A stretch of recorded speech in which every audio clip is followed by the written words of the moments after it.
People, places, and art of Paraguay.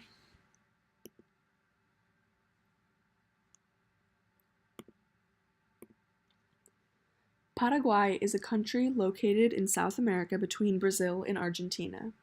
It is home to 17 ethnic groups that comprise about 1.7% of the total population today. These groups include the Guarani, Ache, Ayorreo, Tobamascoy, and Sanapan. There are 5 language families spoken within these ethnic groups, and 95% of the Paraguayan population considers itself to be at least partially indigenous. The official languages of Paraguay are Guarani and Spanish. This ethnically diverse landscape has led to a contemporary take on many traditionally indigenous art forms that are still very popular today. Like most other Latin American nations, the Spanish held a tight grip on the small country of Paraguay and frequently abused and neglected its indigenous populations. Much like the struggles that Bartolomeo de las Casas wrote about in his chronicle, The Defender of the Indians. At the heart of the struggle between the indigenous and their colonizers was land tenure. As José Carlos Mariátegui stated in The Problem of the Indian, the importance of land tenure was essential to the livelihoods of Indians and indigenous peoples. Without property, they were not able to have the economic freedom to improve their livelihoods.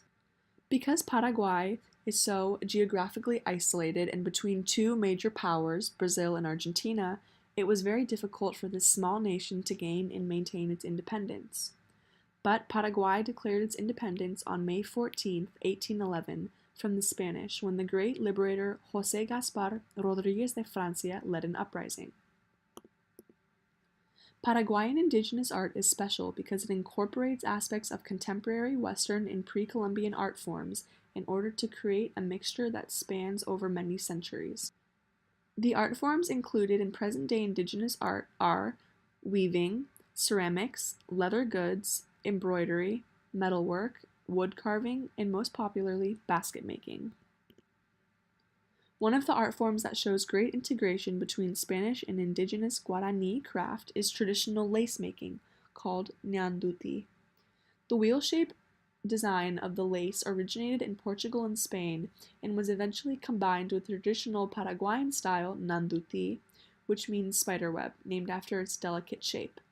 This marriage of 2 lace styles creates a beautiful and elegant finished product that is still widely popular today. Another art form very central to Paraguayan culture is music. One of the most important styles of music is called guarania.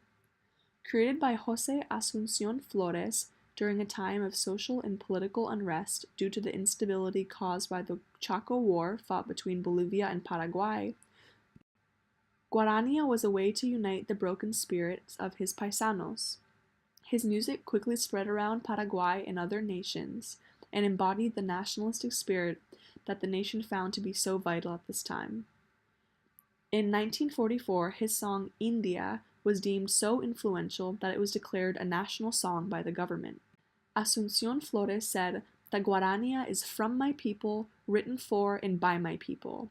This shows the importance of music as a way to express nationalistic feelings and create a sense of hope among those who feel oppressed.